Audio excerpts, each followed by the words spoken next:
Assalamualaikum semuanya. Semoga kita selalu diberi kesehatan, banyak rizki dan penuh keberkahan. Kisah Abu Nawas dan tetangga pelit. Di sebuah sudut kota Baghdad yang ramai dan penuh warna, tinggallah seorang lelaki cerdas bernama Abu Nawas. Ia dikenal bukan karena hartanya, melainkan karena akalnya yang licin, lidahnya yang tajam, dan kelakuannya yang sering membuat orang tertawa sekaligus merenung. Rumah Abu Nawas berdempetan dengan rumah seorang lelaki bernama Salim bin Qurtubi, seorang pedagang kaya raya yang terkenal ke seluruh kampung karena satu hal saja, pelitnya minta ampun. Orang-orang sampai berkata, jika Salim menjatuhkan uang, uang itu akan menangis karena tahu tidak akan punya teman. Salim bukan orang miskin. Gudang berasnya penuh, dapurnya harum, dan pakaiannya selalu rapi. Namun anehnya, tak pernah sekalipun ia berbagi. Jika ada tetangga sakit, Salim pura-pura tuli. Jika ada musafir kelaparan, Salim menutup pintu lebih rapat. Jika ada anak kecil minta air, Salim akan bertanya, airnya mau diminum atau hanya dilihat? Abu Nawas sering memperhatikan semua itu sambil mengelus janggutnya. Pelit seperti ini bukan hanya menyusahkan orang lain, gumam Abu Nawas, tapi juga berbahaya bagi kesehatan hati. Suatu sore, aroma masakan lezat menyebar ke seluruh kampung. Aroma daging panggang, rempah, dan bawang tumis membuat perut siapapun bernyanyi. Abu Nawas mengendus udara. Wah, ini pasti masakan Salim, katanya sambil tersenyum miring. Benar saja. Salim sedang memasak hidangan paling mewah untuk dirinya sendiri. Pintu dan jendela ditutup rapat, tapi aroma tetap menyelinap keluar, seolah sengaja menggoda orang-orang lapar. Abu Nawas berdiri tepat di depan rumah Salim, menghirup udara dalam-dalam. Alhamdulillah, katanya keras-keras. Salim mendengar dari dalam dan segera keluar. Apa yang kau lakukan di depan rumahku, Abu Nawas? Bentaknya. Abu Nawas tersenyum polos. Aku sedang makan. Salim terkejut. Makan? Kau tidak membawa apa-apa. Abu Nawas menunjuk hidungnya. Aku makan aroma masakanmu. Nikmat sekali. Salim marah. Hei! Aroma itu milikku. Abu Nawas mengangguk. Kalau begitu, aku kembalikan. Ia lalu meniup udara ke arah rumah Salim sambil berkata, ini aromamu, ku kembalikan utuh. Orang-orang yang melihat kejadian itu tertawa terbahak-bahak, sementara wajah Salim merah seperti cabai direbus. Namun Abu Nawas tahu, pelajaran kecil tidak cukup untuk orang sepelit Salim. Beberapa hari kemudian, Abu Nawas berpura-pura jatuh sakit. Ia mengerang keras di halaman rumah. Aduh, perutku, kepalaku. Warga berdatangan memberi bantuan. Ada yang membawa air, ada yang membawa roti, ada yang membawa sup hangat. Semua, kecuali Salim. Salim hanya berdiri di balik pintunya, mengintip, lalu menutup kembali dengan cepat. Abu Nawas melihat itu dan tersenyum dalam hati. Baiklah, saatnya pelajaran tingkat lanjut. Keesokan harinya, Abu Nawas datang ke rumah Salim dengan wajah ceria. Wahai tetanggaku yang terhormat, kata Abu Nawas manis. Aku ingin mengundangmu makan malam di rumahku. Salim curiga. Gratis? Tentu saja, jawab Abu Nawas cepat. Mata Salim langsung berbinar. Kalau begitu, aku akan datang. Malam tiba. Salim datang dengan perut kosong dan harapan besar. Di ruang makan Abu Nawas, meja terlihat kosong. Tak ada nasi. Tak ada lauk. Tak ada air.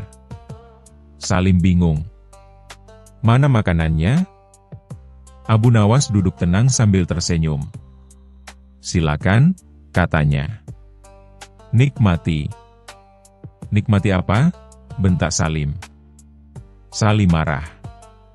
Ini penghinaan. Abu Nawas menatapnya lembut. Tidak, ini cermin. Salim terdiam. Kau sering menikmati makanan sendirian, menutup pintu, membiarkan tetanggamu hanya mencium aromanya. Sekarang kau tahu rasanya makan tanpa makan. Salim menunduk. Untuk pertama kalinya, dadanya terasa sesak bukan karena lapar, tapi karena malu. Aku salah, katanya pelan. Selama ini aku kaya, tapi hatiku miskin. Keesokan harinya, terjadi keajaiban kecil di kampung itu. Salim membuka pintu rumahnya lebar-lebar. Ia membagikan makanan, air, dan senyum. Anak-anak tertawa, orang-orang terkejut, dan Abu Nawas hanya mengangguk puas. Alhamdulillah, gumam Abu Nawas. Satu hati sembuh, satu kampung bahagia. Pesan moral. Kekayaan sejati bukanlah seberapa banyak yang kita simpan, tetapi seberapa banyak yang bisa kita bagikan. Kepelitan mungkin menjaga harta, tapi akan merusak hati dan hubungan. Kecerdikan yang disertai niat baik bisa menjadi jalan untuk menyadarkan tanpa menyakiti. Berbagi tidak membuat kita miskin, justru membuat hidup terasa lebih kaya. Kisah selanjutnya. Kisah Abu Nawas dan penyamaran raja. Di sebuah negeri yang makmur namun penuh keanehan, hiduplah seorang raja yang punya kebiasaan unik, hobi menyamar turun ke kota. Bukan untuk melakukan tugas kenegaraan, bukan pula untuk memeriksa rakyat, melainkan karena ia senang sekali menguping, mengintip, dan menguji orang-orang tanpa diketahui. Raja ini sering memakai pakaian compang-camping, atau bahkan berdandan sebagai pedagang kurma yang cerewet. Para pengawal sudah hafal kebiasaan beliau, tapi rakyat? Tidak ada yang pernah benar-benar tahu siapa orang aneh yang sering muncul di pasar itu. Hanya satu orang yang selalu membuat sang raja penasaran. Abu Nawas, si cerdas penuh kelicikan yang selalu bisa mengetahui tipu daya siapapun, bahkan tipu daya raja sendiri. Suatu pagi, raja bangun dengan ide gila. Hari ini aku ingin menyamar sebagai pengemis pemarah. Aku ingin mencari tahu siapa yang betulan tulus dan siapa yang palsu. Ia pun memerintahkan penata busana istana untuk menyiapkan pakaian lusuh. Sang raja berkeliling kota sambil menggerutu. Dunia tidak adil. Tidak ada yang peduli. Tidak ada yang memberi aku sedekah. Penduduk kota bingung. Pengemis ini bukan hanya marah-marah, tapi menuntut sedekah sambil memarahi orang. Namun pada akhirnya, raja bertemu dengan Abu Nawas yang sedang duduk di bawah pohon kurma sambil membaca buku tua. Raja pengemis mendekat sambil mengeluh. Hai orang kaya, beri aku sedekah. Tapi jangan sedikit. Banyak. Kalau tidak, aku doakan nasibmu jelek. Abu Nawas menoleh pelan.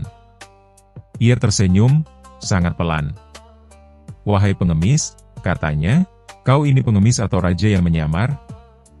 Raja tersentak. Hampir ia berteriak, kau tahu? Tapi ia cepat menutup mulut. Aku pengemis sungguhan. Abu Nawas tertawa kecil.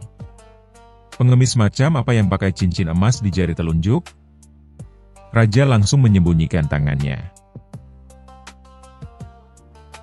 Raja akhirnya mengaku, lalu mengeluh panjang. Aku ingin tahu siapa rakyatku yang paling baik hati. Tapi semua orang malah takut padaku setelah menyamar. Abu Nawas mengangguk bijak. Tentu mereka takut. Kau menyamar sebagai pengemis pemarah. Siapa yang mau menolong orang yang mengancam? Raja mengumpat dalam hati. Lalu ia berkata, baiklah, Abu Nawas. Besok aku menyamar lagi, tapi kali ini kau tak akan bisa menebakku. Abu Nawas menjawab santai. Tentu, Tuan Raja. Saya tunggu kejutan Anda. Tapi jangan salahkan saya bila saya mengenal Anda lagi. Raja mendengus. Kali ini ia harus menang. Keesokan harinya, Raja mendapat ide baru. Aku akan menyamar sebagai wanita tua penjual kain. Abu Nawas pasti tidak bisa menebak. Ia memakai kerudung besar, membawa keranjang kain, dan bicara dengan suara melengking. Pria pasar yang melihatnya hampir pingsan tertawa karena wanita tua itu. Jenggotnya kelihatan sedikit dari balik kain wajah. Raja, atau nenek kain, datang ke rumah Abu Nawas. Nak, mau beli kain? Murah. Abu Nawas membuka pintu. Ia memandang dari atas sampai bawah. Oh, selamat datang, Yang Mulia. Raja kaget sampai keranjang kainnya hampir jatuh. Apa? Bagaimana kau tahu? Abu Nawas menepuk bahu sang raja. Ciri-ciri wanita tidak punya jenggot tebal, Yang Mulia. Raja langsung menepuk wajahnya, lupa bahwa janggutnya belum dicukur. Raja menyerah pada penyamaran acak. Baiklah, Abu Nawas. Kali ini kau boleh menantangku. Apa yang harus kulakukan agar tidak ketahuan? Abu Nawas tersenyum licik. Sederhana, Yang Mulia. Besok pergilah ke kota dengan penyamaran apapun yang Anda mau. Jika saya berhasil menemukan Anda harus memberi saya hadiah. Tapi jika saya tidak bisa menemukan Anda, saya yang memberi hadiah kepada Anda. Raja langsung setuju. Malam itu, Raja tidak bisa tidur. Ia memikirkan penyamaran paling sempurna. Esoknya, Raja memakai penyamaran yang benar-benar berbeda. Ia memakai rambut dan janggut palsu warna putih. Menukar pakaian dengan pelayan istana. Mengubah cara bicara menjadi suara serak pelaut. Bahkan ia menaruh arang di wajah agar terlihat lebih gelap. Dan ia membawa keranjang ikan busuk agar tak ada yang mau mendekat. Raja yakin. Abu Nawas tidak akan menemukan aku kali ini. Ia menyelinap ke antara keramaian pasar. 5 menit berlalu. 10 menit berlalu. Setengah jam berlalu. Tidak ada Abu Nawas. Raja tersenyum puas. Tiba-tiba, ada yang memegang bahunya. Raja berbalik, dan itu Abu Nawas, tersenyum lebar. Yang Mulia, penyamaran Anda bagus. Sangat bagus. Tapi tidak cukup. Raja bengong. Bagaimana kau bisa tahu itu aku? Abu Nawas tertawa. Karena tidak ada warga yang mau membawa ikan busuk kecuali Anda yang sedang berusaha terlihat seperti rakyat biasa. Raja memandang keranjang ikan busuknya dengan tatapan getir. Akhirnya Raja mengangkat tangan pasrah. Abu Nawas, aku menyerah. Bagaimana kau bisa selalu tahu itu aku? Abu Nawas menjawab lembut. Yang Mulia, Anda boleh mengubah wajah, pakaian, suara, atau bau ikan sekalipun. Tapi ada satu hal yang tidak bisa Anda samarkan. Raja menelan ludah. Apa? Abu Nawas menunjuk dada sang raja. Cara Anda berjalan. Setiap raja selalu berjalan dengan rasa percaya diri. Bahkan saat menyamar menjadi pengemis pemarah, Anda tetap berjalan seperti pemilik negeri ini. Raja terdiam lama. Lalu ia tertawa keras, sampai keranjang ikan busuknya jatuh ke tanah. Abu Nawas, kau menang. Sekarang katakan hadiahnya. Abu Nawas tersenyum penuh hormat. Saya hanya meminta satu hal, Yang Mulia. Jika ingin mengetahui rakyat, datangi mereka sebagai diri Anda sendiri. Jalan yang paling jujur adalah tanpa penyamaran.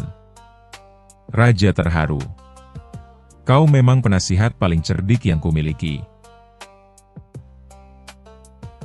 Pesan moral. Tidak perlu menjadi orang lain untuk menemukan kebenaran. Kejujuran selalu membawa kita pada pemahaman yang lebih dalam daripada penyamaran. Kisah selanjutnya. Kisah Abu Nawas dan Rantai Ajaib. Pada suatu hari di Istana Baghdad, Raja Harun al-Rasyid sedang duduk di singgasananya sambil memainkan sebuah rantai emas yang baru saja ia terima dari pedagang jauh dari negeri timur.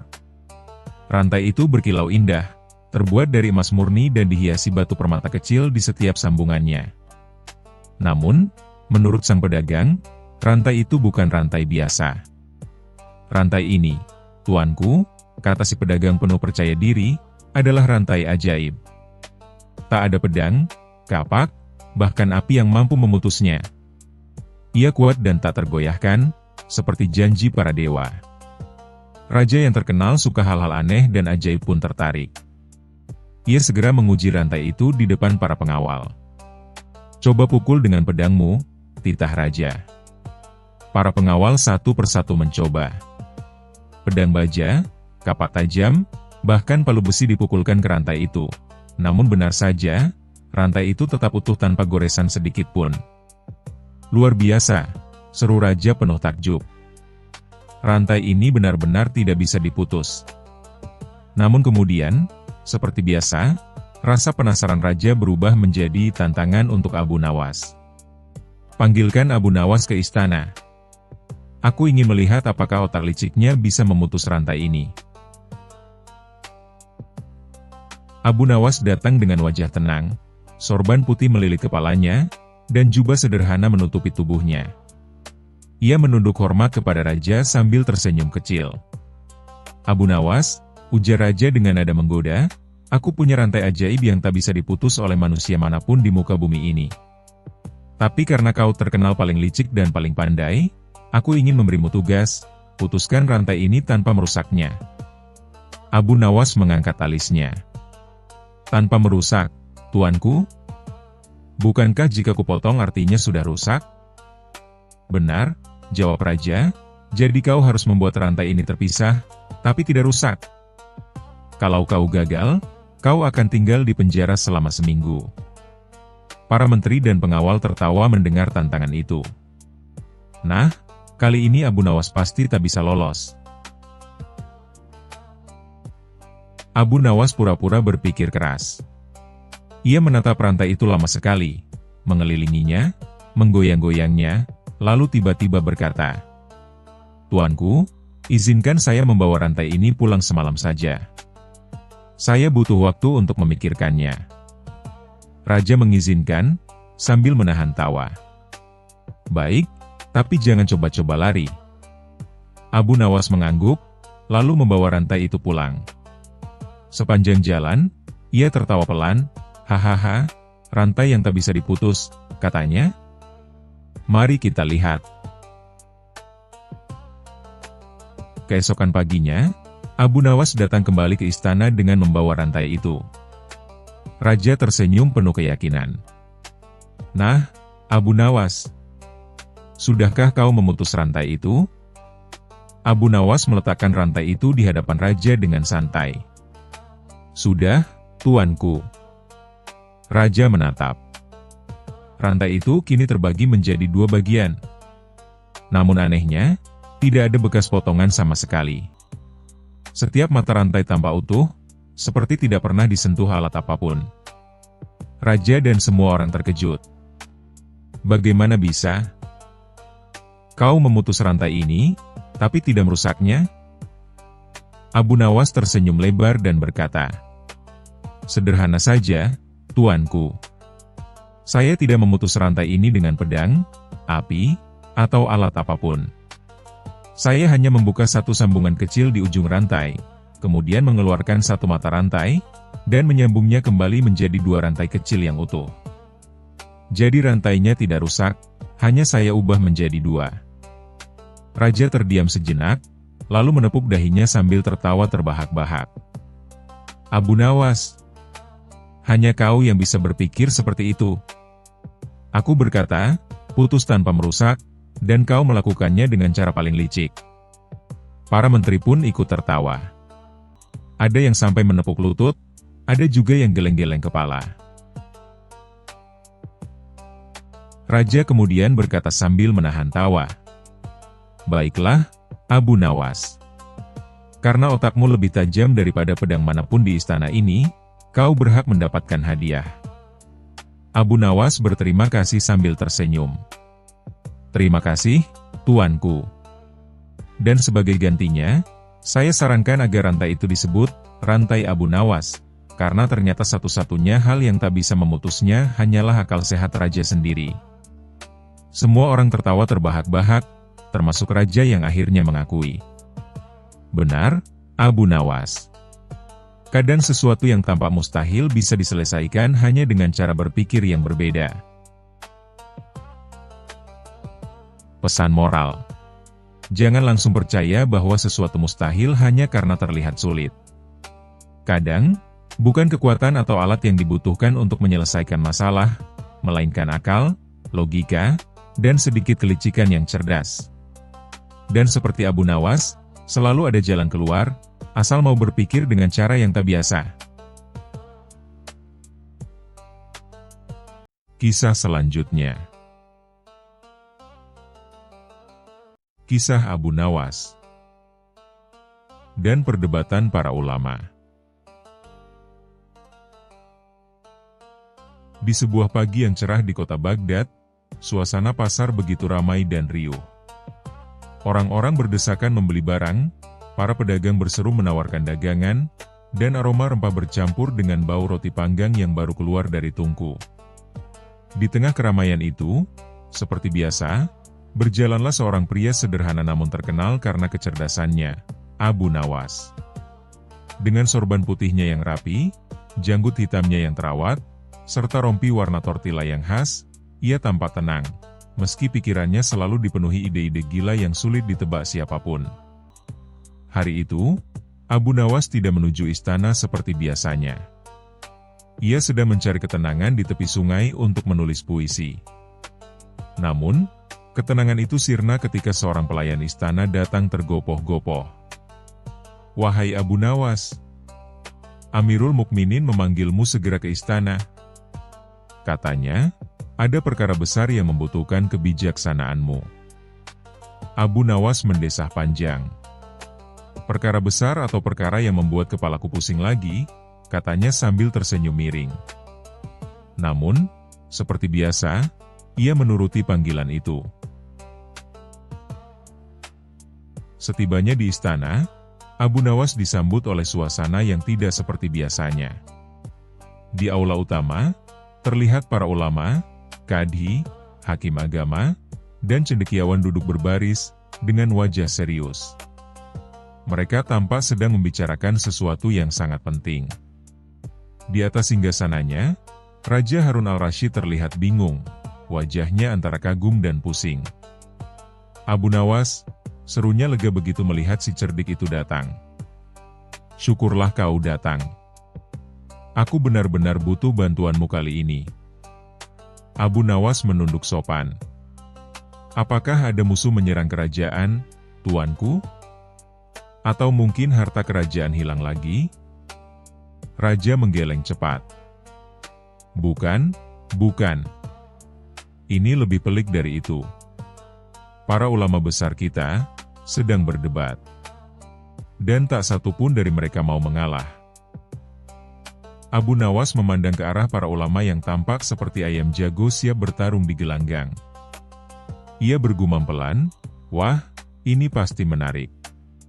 Salah satu ulama bangkit dan berkata lantang, "Kami sedang membahas pertanyaan besar, wahai Raja.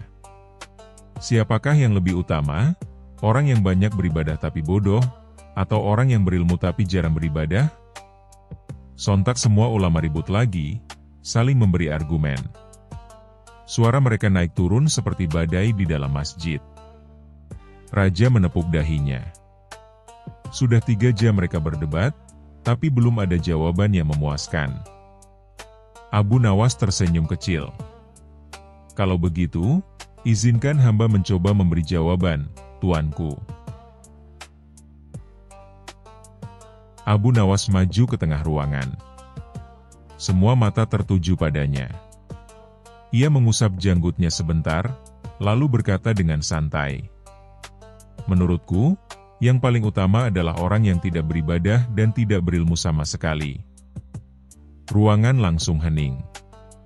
Semua ulama memandang Abu Nawas dengan wajah terkejut, bahkan sebagian hampir melompat karena marah. Salah satu ulama berseru, "Astagfirullah. Abu Nawas, apa maksudmu berkata seperti itu?" Abu Nawas dengan tenang menjawab, "Tenang dulu, wahai para ulama. Dengarkan alasannya dulu sebelum kalian menimpaku dengan kitab tebal." Para ulama terdiam, menunggu alasannya.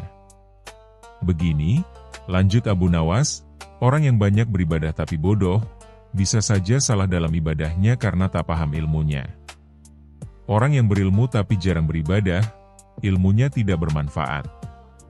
Tapi orang yang tak berilmu dan tak beribadah, setidaknya tidak membuat kesalahan apapun." Ruang sidang mendadak meledak oleh tawa raja. Harun al-Rasyid tertawa sampai air matanya keluar. Namun para ulama masih menatap Abu Nawas dengan mata menyipit. "Jadi kau ingin mengatakan, orang yang tidak melakukan apapun adalah yang paling benar?" tanya salah satu ulama dengan nada sinis. Abu Nawas menjawab tenang, "Tentu saja tidak.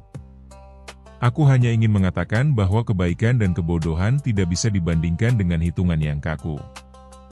Karena yang menentukan nilai seseorang bukan hanya ilmu atau ibadahnya, tapi juga niat dan kebijaksanaannya dalam berbuat baik." Beberapa ulama mulai mengangguk, tapi ada juga yang tetap merasa terganggu. Salah satu ulama yang terkenal keras kepala berdiri. "Kalau begitu, aku ingin menguji kecerdikanmu, Abu Nawas. Jawab pertanyaanku ini, mana yang lebih besar, ilmu atau akal?" Abu Nawas menggaruk kepalanya, lalu berkata, "Tentu saja akal." Ulama, bagaimana seseorang bisa tahu pentingnya ilmu kalau ia tidak punya akal untuk berpikir? Ulama itu terdiam. Para hadirin menatapnya dengan mata membesar. Raja Harun nyaris terjatuh dari singgasananya karena menahan tawa. Namun Abu Nawas belum selesai. Ia melanjutkan, "Akal adalah wadah, ilmu adalah isi. Bagaimana air bisa ditampung kalau wadahnya bocor?" Kali ini bahkan para ulama yang tadinya marah ikut tersenyum malu. Tiba-tiba, seorang ulama lain, yang terkenal suka menguji orang, berkata, "Kalau begitu, wahai Abu Nawas, aku ingin bertanya terakhir. Di antara manusia dan keledai, siapa yang lebih pintar?" Abu Nawas mengangkat alisnya tinggi-tinggi. "Pertanyaan yang menarik sekali," katanya dengan nada serius. Semua orang menunggu jawaban dengan penuh penasaran. Abu Nawas menatap ke arah ulama itu dan berkata, "Tentu saja, tergantung keledainya." Semua ulama serentak berteriak, "Apa maksudmu?" Abu Nawas tersenyum lebar. "Ya, kalau keledainya bisa membuat ulama bertanya hal seperti itu, berarti keledainya jauh lebih pintar." Ruangan istana langsung meledak dengan tawa yang tak terkendali. Bahkan para pengawal istana yang biasanya kaku ikut tertawa terpingkal-pingkal. Ulama yang bertanya pun tak bisa berkata apa-apa, hanya tersenyum malu sambil menggelengkan kepala. Setelah semua tawa reda, Raja Harun al-Rasyid berdiri sambil menepuk tangan. "Wahai Abu Nawas, sekali lagi kau menyelamatkan hari-hariku dari kebingungan dan kesedihan. Dengan kecerdikanmu, kau bukan hanya membuat kami tertawa, tapi juga mengajarkan bahwa hikmah kadang datang dari logika yang tak terduga." Abu Nawas menunduk rendah. "Hamba hanya menggunakan sedikit akal yang Allah berikan, tuanku. Kalau terlalu banyak, nanti ulama-ulama ini bisa pusing lagi." Raja tertawa keras. "Kalau begitu, aku beri kau hadiah seekor keledai, yang konon lebih pintar dari sebagian ulama." Semua kembali tertawa keras, bahkan para ulama pun tak bisa menahan diri. Mereka akhirnya mengakui bahwa Abu Nawas memang bukan sekadar pelawak, tapi seorang pemikir yang mampu memecahkan masalah dengan cara lucu namun mengena di hati. Malam itu, Abu Nawas pulang sambil menuntun keledai barunya. Di sepanjang jalan, orang-orang tertawa melihat tingkahnya yang berbicara pada keledai itu. "Hai, sahabatku," katanya pada si keledai, "hari ini kau jadi pahlawan tanpa tahu apa-apa. Kalau saja para ulama tahu betapa banyak yang bisa dipelajari dari makhluk sepertimu, mungkin dunia ini lebih damai." Keledai itu hanya meringkik pelan, seolah mengangguk setuju. Dan sejak hari itu, di Baghdad orang-orang sering berkata sambil tertawa, "Kalau ingin menang debat dengan ulama, jadilah seperti Abu Nawas, pakai logika dan sedikit keledai." Kisah selanjutnya. Kisah Abu Nawas dan Sumur Harapan. Di sebuah desa yang letaknya tidak jauh dari ibu kota Baghdad, tersembunyi sebuah sumur tua yang konon katanya bisa mengabulkan permintaan siapapun yang melemparkan sesuatu ke dalamnya. Sumur itu dikenal dengan nama Sumur Harapan. Namun, anehnya, sumur ini tiba-tiba saja menjadi terkenal setelah seorang pedagang mengaku mendapatkan untung berlipat-lipat setelah melemparkan sebutir kurma ke dalamnya sambil berdoa. Konon, keesokan harinya ia menjual dagangannya habis dalam waktu setengah jam dan mendapatkan uang emas lebih banyak dari biasanya. Cerita ini menyebar seperti api disiram minyak panas. Berbondong-bondonglah orang-orang datang ke sumur itu, membawa apa saja yang mereka punya, kain, makanan, sampai kambing kurus, dilemparkan sambil berdoa dengan mata merem dan harapan setinggi langit. Kabar ini akhirnya sampai ke telinga Raja Harun al-Rasyid. Sang raja penasaran dan memanggil penasihat-penasihatnya. "Apakah benar ada sumur yang bisa mengabulkan permintaan?" tanya sang raja sambil mengernyitkan dahi. Para penasihat mengangguk-angguk seperti ayam disuap jagung. "Saya bahkan mendengar ada petani yang meminta ayamnya bertelur 2 kali sehari, dan kini ayam itu betul-betul bertelur 2 kali. Seru salah satu penasihat. Sang raja mulai tertarik. Namun, ia juga curiga. Maka ia memanggil satu orang yang paling ia percaya sekaligus paling lihai mengendus keanehan. Siapa lagi kalau bukan Abu Nawas? "Abu Nawas, aku punya tugas khusus untukmu," kata sang raja sambil memainkan janggutnya. "Apa itu, tuanku?" tanya Abu Nawas dengan suara tenang, meski dalam hati sudah merasa bahwa ini pasti misi aneh lagi. "Aku ingin kau menyelidiki sumur harapan itu. Jangan-jangan hanya akal-akalan seseorang untuk mencari keuntungan." Abu Nawas tersenyum licik. "Dengan senang hati, tuanku. Aku suka sumur, terutama yang tidak terlalu dalam dan penuh harapan palsu." Esok harinya, Abu Nawas menyamar menjadi pengembara dari negeri seberang.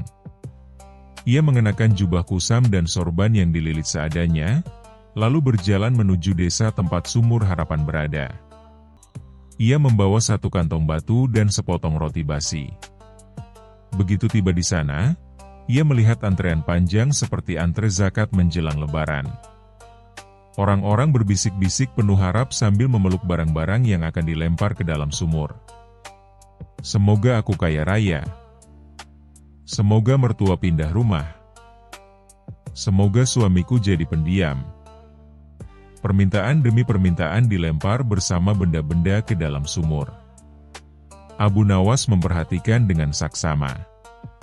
Lalu ia melihat seorang pria berbadan besar membawa seekor ayam. Ia mengucap harapan dan melemparkan ayam hidup-hidup ke dalam sumur. "Aduh!" teriak si ayam, sebelum hilang dalam kegelapan sumur. Abu Nawas hampir tersedak roti basi melihat itu. "Ini sumur permintaan, bukan sumur pengorbanan," gumamnya geli. Malamnya, Abu Nawas mengendap-endap mendekati sumur itu. Ia membawa tali, lentera, dan sepotong keju tua. ia menuruni sumur perlahan. Dan, betapa kagetnya ia saat mendapati dasar sumur itu ternyata bukan dasar biasa. Di dalamnya ada sebuah ruangan kecil yang menyambung ke lorong rahasia. Dengan hati-hati, ia menelusuri lorong itu, hingga menemukan sebuah pintu kayu tua yang mengarah ke sebuah rumah. Di dalam rumah itu, ia melihat dua pria sedang duduk sambil menghitung koin emas. Di sebelah mereka terdapat tumpukan barang-barang dari sumur, ayam, kurma, bahkan sandal butut. Lihat nih, hari ini kita dapat 2 ayam, 5 keping perak, dan 1 perhiasan emas. Hebat betul sumur ini. Abu Nawas menahan tawa.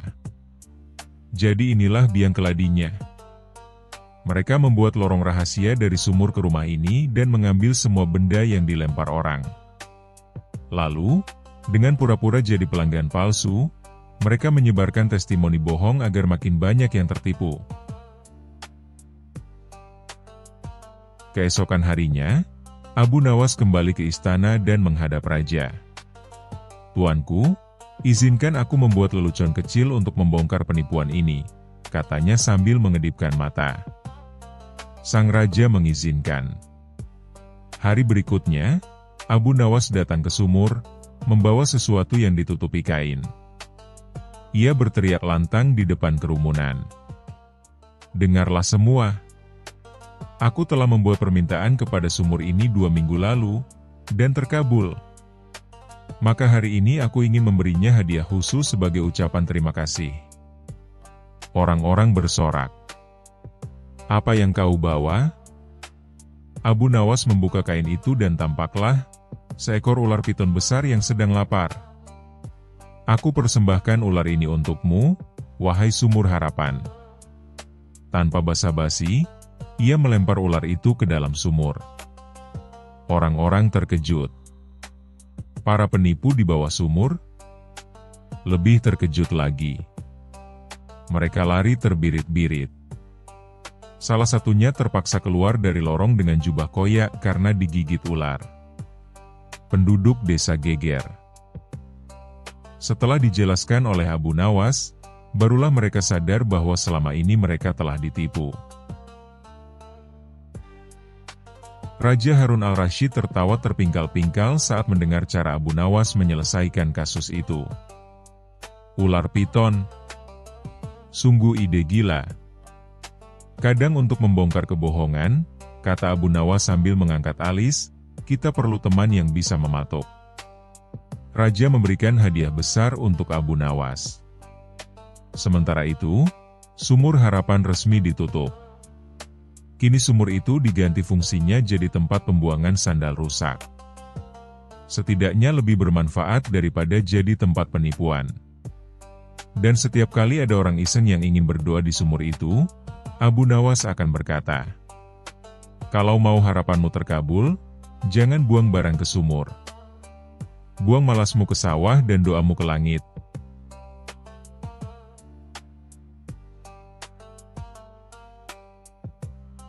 Kisah selanjutnya. Kisah Abu Nawas dan tawa sang raja. Di suatu pagi yang tampaknya biasa saja di kerajaan Baghdad, terjadi peristiwa luar biasa, yang tak tertulis di buku sejarah manapun. Raja tertawa, dan tidak bisa berhenti. Awalnya hanya tawa kecil. Seorang pelawak istana yang biasa-biasa saja, yang leluconnya bahkan gagal membuat kambing tersenyum, mendadak sukses membuat sang raja terkekeh. "Heh, heh, ha, hahaha." Raja menepuk-nepuk lututnya. "Hu, huahaha." Tawanya makin lama makin keras. Bahkan saat pelawak itu sudah turun panggung dengan bingung, sang raja masih tertawa. 1 jam berlalu. 2 jam. 3 jam. Pelayan istana mulai panik. Raja tidak makan, tidak minum, tidak tidur, cuma tertawa seperti orang baru menemukan dunia. Penasihat kerajaan bergidik, "Yang mulia, mungkin ini kutukan?" Seorang tabib didatangkan. "Tabib?" Paduka mengalami kejang otot wajah tingkat tertinggi. "Ini bisa berbahaya. Jika dibiarkan, lidah bisa keseleo." Raja. "Huhahaha. Keseleo," katanya. "Huahaha." Didatangkan penari perut untuk mengalihkan perhatian.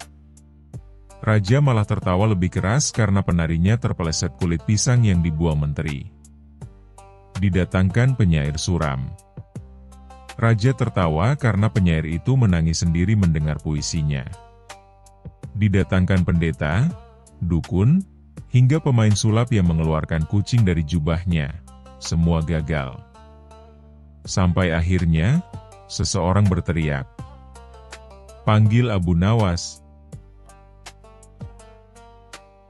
Abu Nawas muncul dengan langkah santai, memakai jubah putihnya, sorban miring, dan senyum iseng di wajah.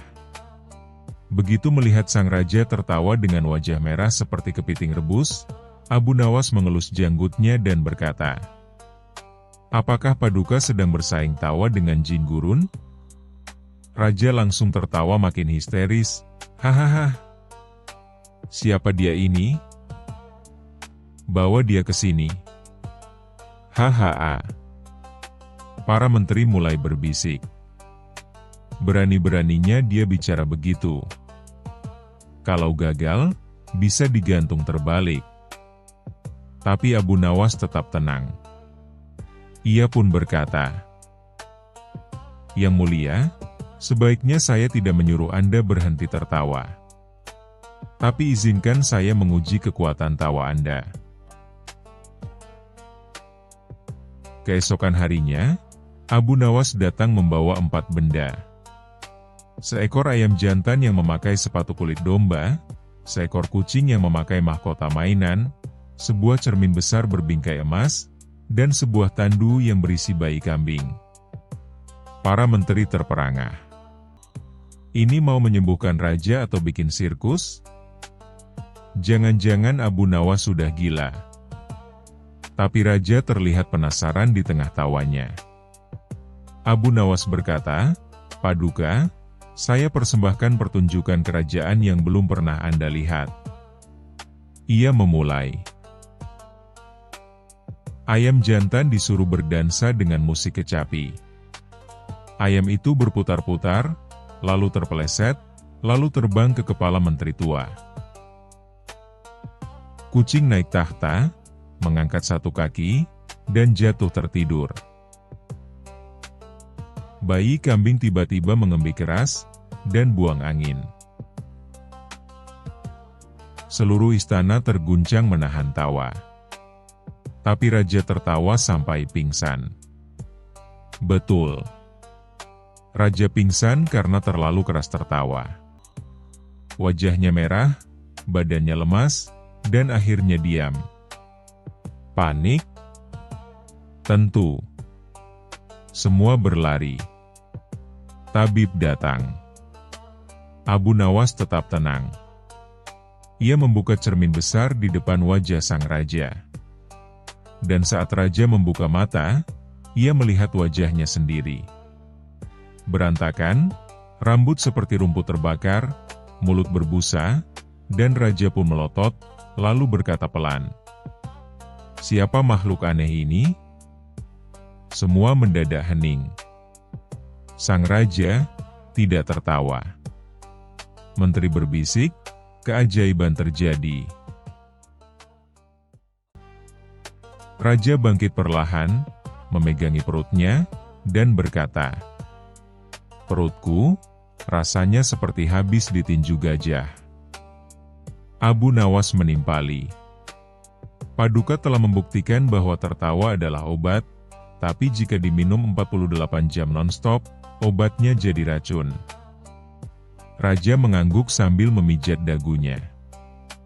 "Engkau benar. Tapi jujur, bagian ayam terpeleset itu sangat menghibur." Semua tertawa ringan, dan raja pun ikut tersenyum dengan sadar. Untuk pertama kalinya sejak 3 hari, istana bisa kembali tenang, dan tidak seperti warung sirkus.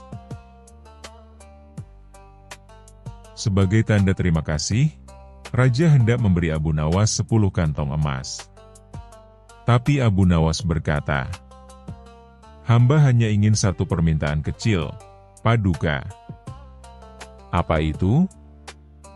"Jika suatu hari nanti Paduka tertawa lagi tanpa henti, jangan suruh saya menari pakai sepatu ayam." Semua pun tertawa bersama-sama, kali ini secukupnya, dan tanpa kambing ditandu.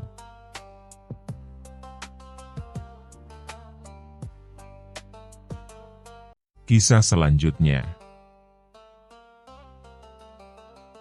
Kisah Abu Nawas dan pohon emas.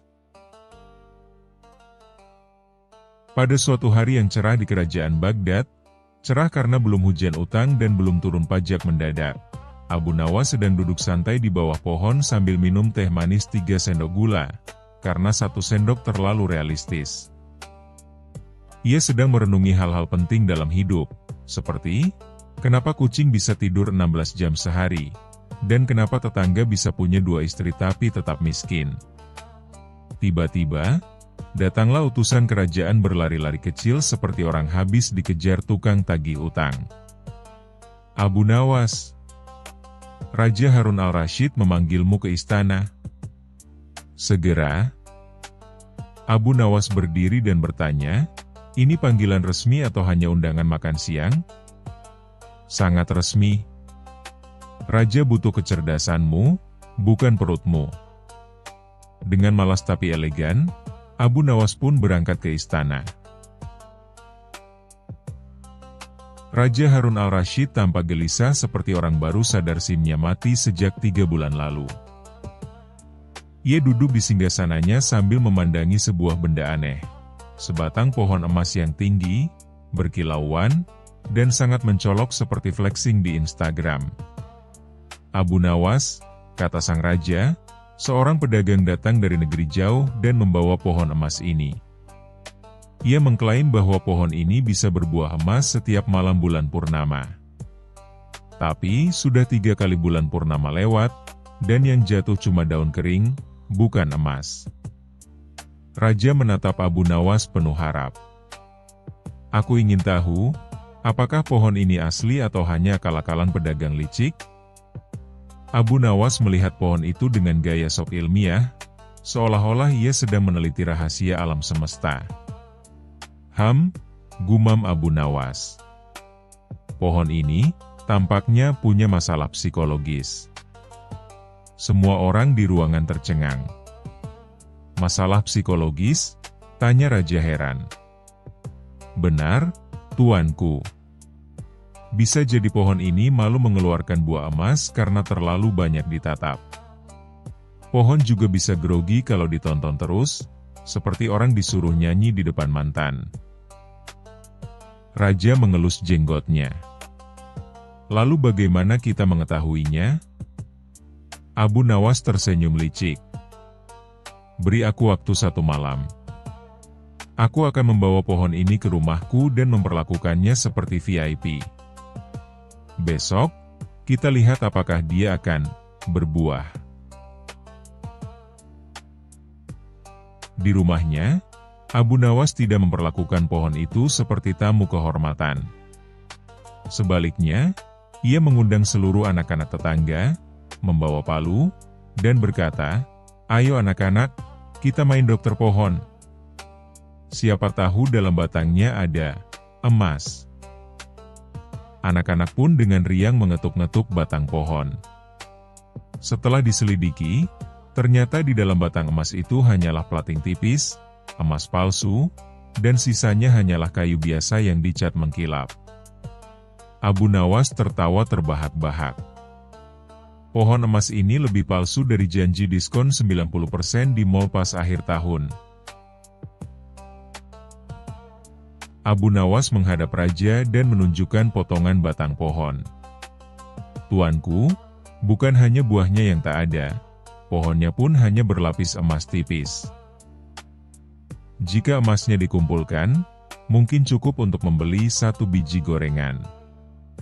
Raja marah besar, tapi bukan kepada Abu Nawas, melainkan kepada pedagang penipu itu. Sang pedagang pun dipanggil kembali ke istana. "Engkau menipu kami semua," bentak raja. "Pohon ini bahkan tak layak ditaruh di taman kerajaan." Pedagang itu pun ketakutan, tapi Abu Nawas berkata, "Tenang tuanku, jangan dihukum dulu. Biarkan dia menanam pohonnya sendiri, dan kalau dalam 3 bulan bisa berbuah emas, saya akan jadi tukang siramnya." Semua orang tertawa, termasuk raja. Sejak saat itu, pohon emas tak lagi jadi alat tipu-tipu. Dan Abu Nawas, ia kembali ke bawah pohon biasa, dengan secangkir teh manis dan rasa puas karena akalnya sekali lagi menyelamatkan Baghdad dari kebodohan berlapis emas. Pesan moral: jangan mudah percaya dengan yang mengkilap. Bisa jadi itu cuma lapisan, seperti akun palsu dengan foto orang lain.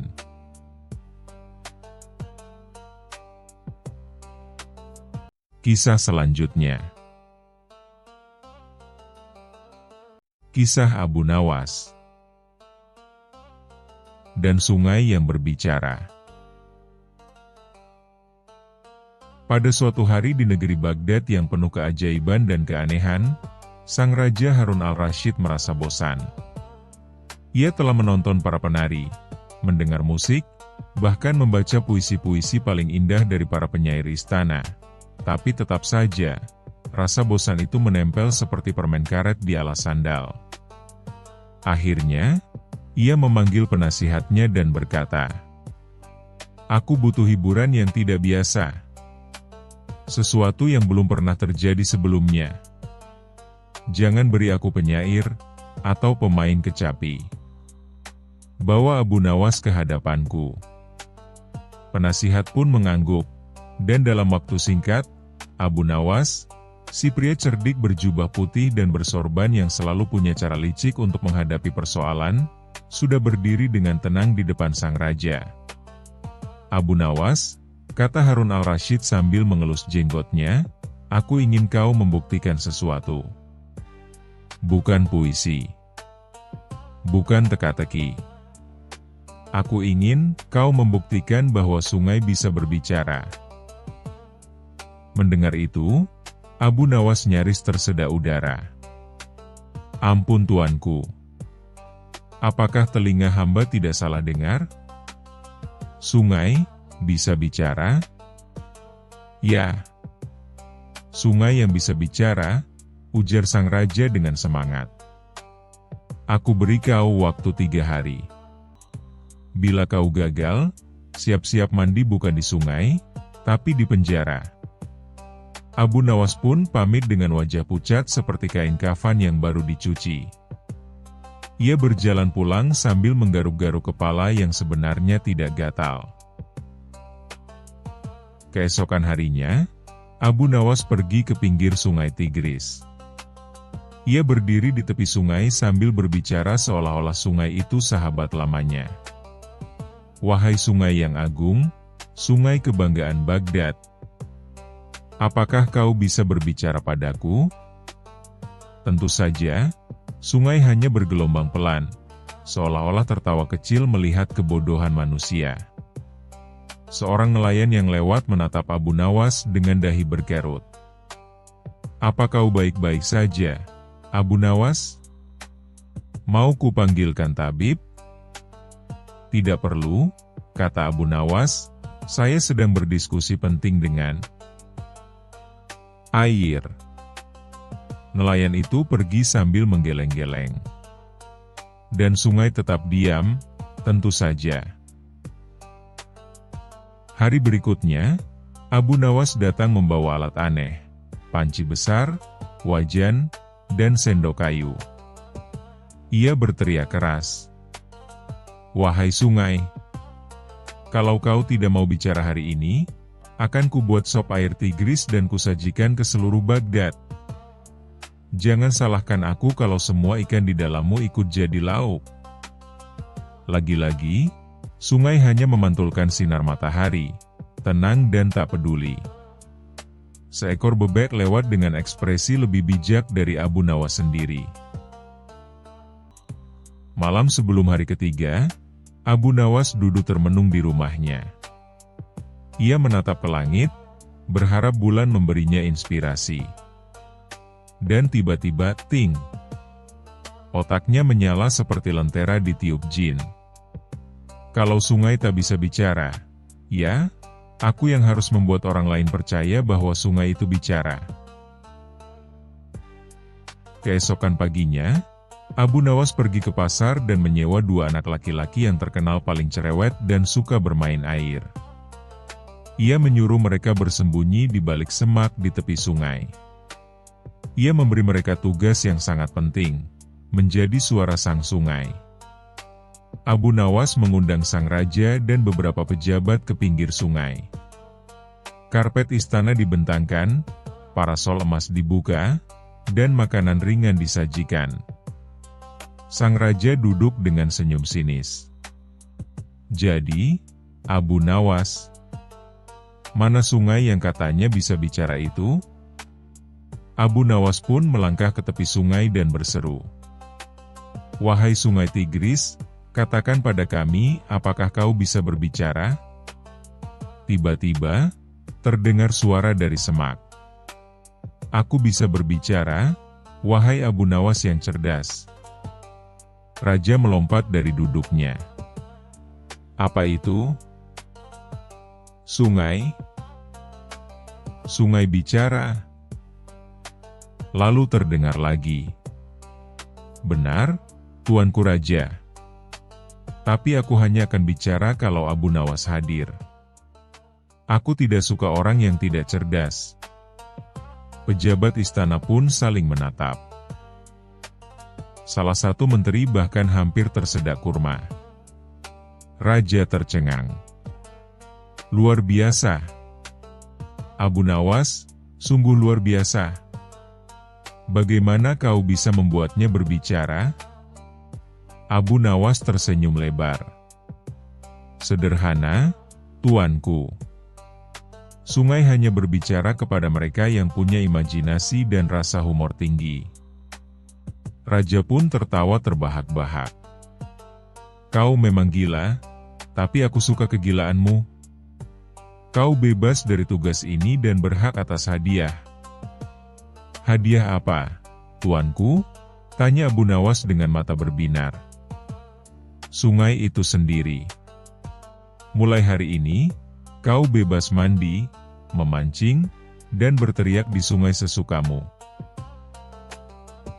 Sejak hari itu, masyarakat Baghdad menyebut sungai Tigris dengan nama baru, sungai yang bicara kalau Abu Nawas datang. Dan 2 anak kecil yang dulu bersembunyi di semak-semak, mereka kini jadi pencerita panggung yang laris manis di pasar malam, membawakan pertunjukan suara dari air. Dan Abu Nawas, ia kembali pulang, sambil tertawa sepanjang jalan.